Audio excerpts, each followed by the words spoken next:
We're just getting new video purporting to show the seizure of an oil tanker by Iran in the Strait of Hormuz. Iran is claiming that the seized tanker, which had 12 people on board, was carrying 1 million litres of smuggled fuel. It's just the latest in a series of maritime episodes involving Iran. Of course, you do have the international community that is trying to react to this very specific situation. Of course, we've been talking about the fact, Bianca, that the Iranians now have apparently taken control of a tanker. They're in their territorial waters. And very interesting to see some of the things that the Iranians have been saying about that, because they seem to be indicating that taking that tanker ship has nothing to do with trying to sow instability in the Strait of Hormuz. They say that ship was smuggling fuel from Iran. They say it was taking on fuel from Iranian dhows that they believe it was then trying to sell it somewhere else. Now, the Americans have condemned the fact this happened. They say that the Iranians are making things more insecure there. But then, and that's where we get to Bonn, where I am right now, because I did ask the Russian Foreign Minister, Sergei Lavrov, and also the German Foreign Minister, Heiko Maas, how they felt about this recent incident. Neither of them wanted to comment about this incident in particular, but both said that they had extensive talks about the situation in Iran, and that they had extensive talks also specifically about the situation in the Strait of Hormuz and in the Persian Gulf. And it's no secret that they don't necessarily see eye to eye on this. The Germans, a little more critical of the Iranians, saying they need to do their part to make sure things are secure there as well. The Russians, for their part, of course, full on the Iranian side, saying they believe that it is America that's sowing instability by, for instance, some of the things that Sam has been witnessing there with the USS Boxer going there through the Strait of Hormuz and into the Persian Gulf. Bianca. Why is the Iranian government engaging in military activities of various kinds? The shooting of the drone, down of the drone, the seizing of tankers. I know you're going to deny some of it, but I guess my fundamental point is you are raising military tensions in the Persian Gulf. Why? Last I heard, the people who seized tankers were the Brits in Gibraltar, who seized a tanker carrying Iranian oil against all principles of international law.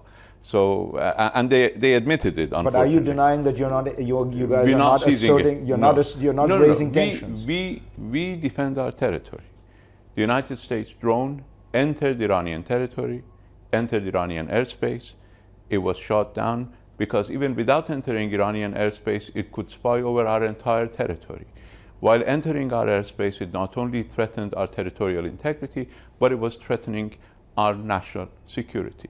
We will not tolerate foreigners coming 6,000 miles from their shores to our shores and threatening our national sovereignty and stability. Do you, as a result, think there could be a war between the United States and Iran? Well, I can tell you that we will never start a war. We've never started a war. We will never start a war.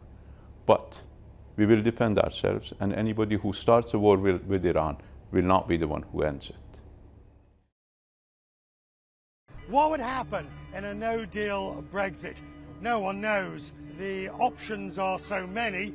The hardships will be great. Firstly, the freedom of movement will go. People will not be allowed to move, live and work in each other's countries, Britain and the European Union, freely. Secondly, you won't be able to do free trade between them anymore. Britain will no longer be part of the single market. So there'll be long lines at customs and ports as goods have to be checked for rules of origin, for tariffs. Oh yes, tariffs! There'll be tariffs between the UK and the EU. It will be a 180-degree turn from the current situation. But the good news would be, and it's only very minor, is that the EU and the UK would put together emergency measures. So flights would be able to continue, regulations would allow it, certain limited regulations would be put in place for essential goods. That's it.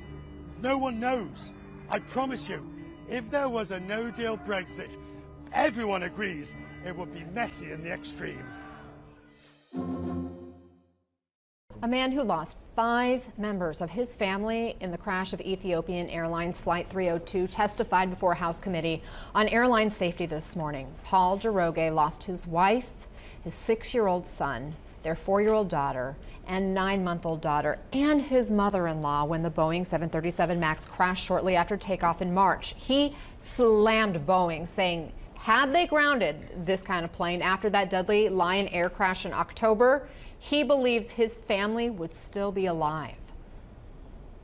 My wife and my mom-in-law knew they were going to die. They had to somehow comfort the children during those final moments, knowing they were all their last. I wish I was there with them. It never leaves me that my family's flesh is there in Ethiopia, mixed with the soil, the jet fuel, and pieces of the aircraft. Every minute of every day, they would be all around me, full of life and health. I miss them every minute of every day. If Boeing's wrongful conduct continues, another plane will dive to the ground, killing me, you, or your children, or your members, or all other members of your family. It is you who must be the leaders in this fight for aviation safety in the world. Deroge says the FAA surrenders too much of its authority to Boeing. Boeing and the FAA are facing multiple investigations after two 737 MAX jets crashed within months of each other, killing 346 people.